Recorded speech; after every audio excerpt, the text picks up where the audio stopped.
What's up, guys? So today I'll be installing a billet drain plug from SPE on my 2019 F250 Super Duty.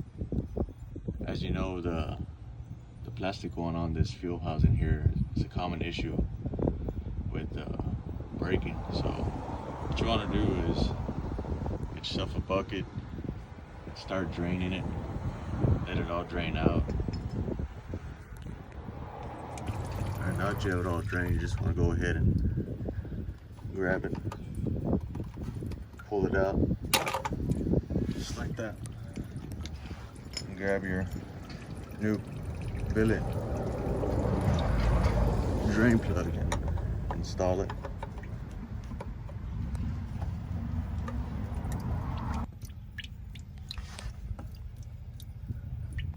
And there you have it, it's installed.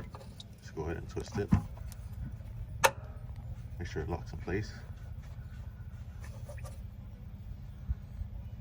There you go.